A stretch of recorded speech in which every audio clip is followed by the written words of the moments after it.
न नोटिस दिया, न गजट दिया, सीधे जाकर के आपने ज़मीन जोत लिया, सड़क बना रहे हैं। ये कौन सा गुंडागर्दी चल रहा है सरकार का? मुझे लगता है बड़ा ये मेरे गुंडागर्दी का पर्दाफाश करना बहुत ज़रूरी है।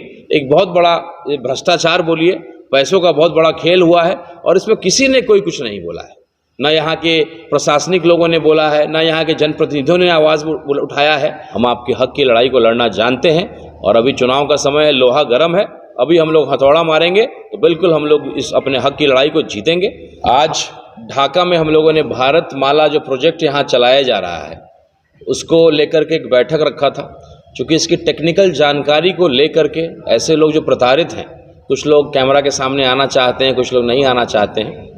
और आज बरसात हुई तो काफ़ी लोगों ने फ़ोन किया कि हम लोग अपने कागज़ को भेज देते हैं, डिटेल भेज देते हैं। आज थोड़ा आना मुश्किल होगा, लेकिन काफ़ी लोग आए, आकर के अपनी बात को उन्होंने रखा। क्योंकि ये लड़ाई लड़ने से पहले मैं चाहता था कि मैं सारे तथ्यों को जान लूँ, टेक्निकल चीज़ों को जान लूँ। दूसरा क्या बात हुई है? एक बहुत बड़ा भ्रष्टाचार बोलिए, पैसों का बहुत बड़ा खेल हुआ है और इसमें किसी ने कोई कुछ नहीं बोला है। न यहाँ के प्रशासनिक लोगों ने बोला है, न यहाँ के जनप्रतिनिधियों ने आवाज़ उठाया है। तो ये बड़ा चिंता का विषय है और जनता ये सवाल पूछेगी। हम लोग इस लड़ाई को आज समझ रहे हैं और निश्चित रूप से इसको अंत तक इस लड़ाई को हम लड़ेंगे। और चुनाव का समय है, इसलिए हम लोग ईंट से ईंट बजा देंगे। इस पूरे जो ये चला है ये इसका हम लोग सिंडिकेट का पूरा पर्दाफाश करेंगे। ये हरियाणा की लॉबी है, यहाँ की पुरानी एसडीओ थी और जो कंपनी धारीवाल है वो हरियाणा के रहने वाले, इनका क्या संबंध है उसका भी हम लोग भांडाफोड़ करेंगे। और सरकार ने जो नियमों को ताक पे रख के, जो हमारे ढाका के लोग जिनको पैसा मिलना चाहिए करोड़ों रुपए, उसको मिल रहा है 10 लाख 20 लाख रुपया। जीवन लग जाता है। ज़मीन जो है किसी के लिए जो है सबसे माँ की तरह होती है। ज़मीन को बेचना लोग स्वीकारते नहीं है। सरकार ने ज़बरदस्ती हड़प लिया और उसके बाद आपको पैसा भी नहीं दे रहे हैं। तो कौड़ी भर का चौवन्नी का पैसा भी दे रहा है, उसके लिए आपको घूस देना है। इस मामले को लेकर लोग मुखर होकर आज तक आवाज़ नहीं उठाया, क्या वजह हो सकता है? देखिए, जानकारी का अभाव है और कम पढ़े लिखे लोग हैं।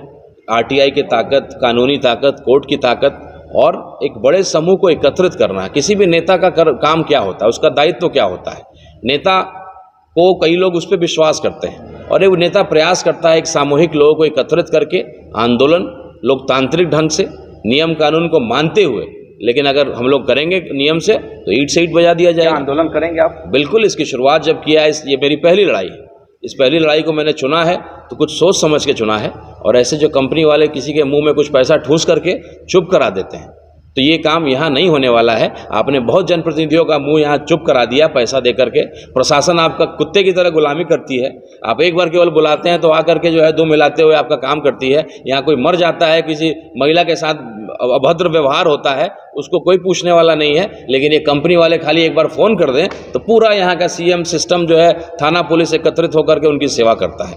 कितने मूल्य मिला तो आप क्या इनको तो मूल्य ही नहीं मिल रहा है। आप क्या करेंगे? जो नोटिस दिया, जो रेट कहा, उसके लिए तो भागम भाग हो रहा है। 2% कमीशन हो रहा है। कई बार हम लोगों ने किसानों के साथ संवाद किया। दर्जनों किसान का ये कहना कि अगर मुझे उचित मुआवजा नहीं मिला तो हम खुद को आत्मदाह कर लेंगे। उन सभी किसान भाइयों से क्या कहना चाहेंगे? देखिए, आत्मदाह तो अंतिम ऑप्शन होता है। जब आपका भाई, बेटा, भतीजा, पढ़ा लिखा व्यक्ति आपके साथ खड़ा है तो आत्मदाह की नौबत नहीं आएगी। हम आपके हक की लड़ाई को लड़ना जानते हैं और अभी चुनाव का समय है, लोहा गर्म है। अभी हम लोग हथौड़ा मारेंगे तो बिल्कुल हम लोग इस अपने हक की लड़ाई को जीतेंगे।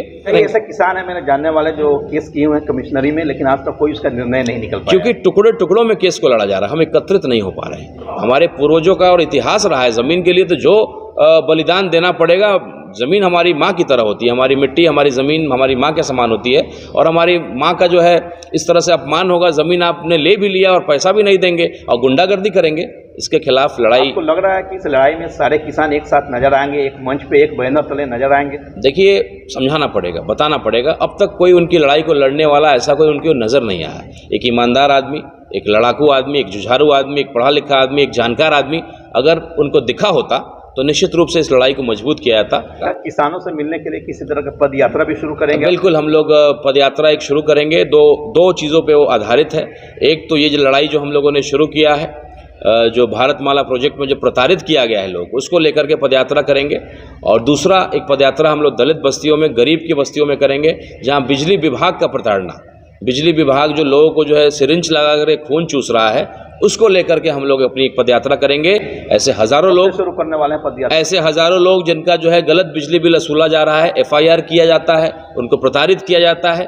बिल 5,000 का, 50,000 का बिल भेज दिया जाता है चतुर्वृत्ति ब्याज लगाकर उसको 2 लाख 3 लाख का दे दिया जाता है। लास्ट में कहा जाता है कि ठीक है 50,000 दो, 10,000 जमा कर दो, 40,000 हम पॉकेट में रख लेते हैं और तुम्हारे केस को मैनेज कर लेते हैं। ये सबसे बड़ा घूसखोरी अगर हो रहा है, सबसे बड़ा भ्रष्ट विभाग अगर कोई है तो वो है बिजली विभाग। तो यहाँ के जो जनप्रतिनिधि हैं वो, उनको लगता है कि अनाज जो है वही सबसे बड़ा कमाने का साधन है। अरे भाई, या तो बिजली विभाग के लोगों को कॉलर पकड़िए, उनको ईमानदार बनाइए, और नहीं तो बड़ा कमीशन अगर खाते हैं तो बिजली विभाग वालों से खाइए। सबसे ज़्यादा पैसा तो बिजली विभाग वाला खा रहा है। तो ऐसे लोगों को पकड़िए, या तो ईमानदार बन जाइए, कम से कम चुनाव के 6 महीना पहले तो ईमानदार बन जाइए। अब तक तो जो हुआ सो हुआ, लेकिन कम से कम 6 महीना पहले ईमानदार बन के दिखाइए। क्योंकि पहले का ढाका का माहौल कुछ और था, हिंदू मुसलमान की बात होती थी, वोट उसी आधारित पे बढ़ जाया करता था। लेकिन हम लोग AIMIM असदुद्दीन ओवैसी साहब के सिपाही हैं, हम लोग लड़ना जानते हैं और अंत तक लड़ना जानते हैं। इसी से हम लोग का वजूद है। इसकी शुरुआत यहाँ हो गई है। ऐलान जंग हो गया आज से? बिल्कुल, आज से हमारा जो आज का नाम ही हम लोगों ने इस मीटिंग का रखा है कि ऐलान जंग। आज से यहाँ का ऐलान जंग हो गया है। भारत माला प्रोजेक्ट में मेरे जितने भी भाई प्रताड़ित हैं, उनकी लड़ाई को लड़ने के लिए आपका भाई खड़ा है। और साथ साथ हम लोग गरीब और दलित बस्तियों में जा करके जो बिजली विभाग का प्रताड़ना झेल रहे हैं, उनके खिलाफ हम लोग अपनी मुहिम को तेज करेंगे। आखिर आप लोगों का आपत्ति क्या है? क्या सरकार के खिलाफ आपत्ति जता रहे हैं? सरकार के खिलाफ आपत्ति तो है ही।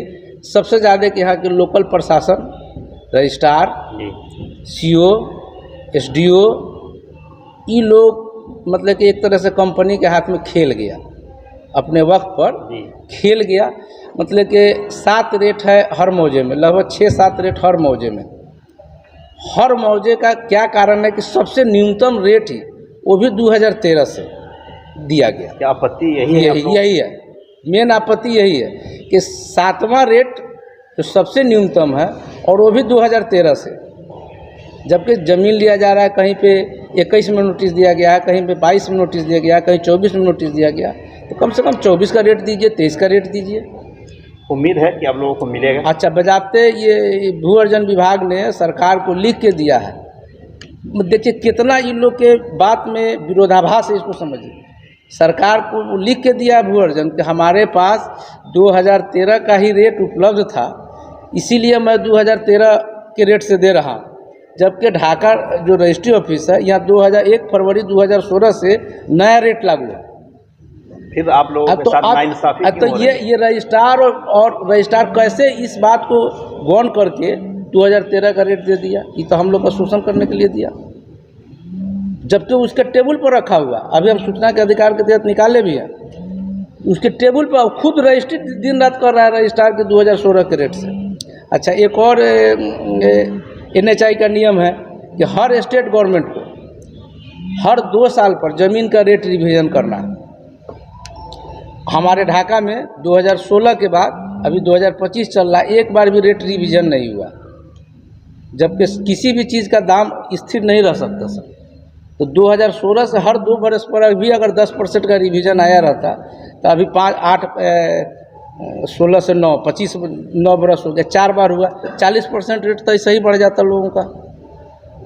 जो यहाँ के पदाधिकारी लोग किस नीति से, पदाधिकारी के रवैये से भी आप लोग खुश नहीं हैं? बस पदाधिकारी के रवैये से खुश नहीं।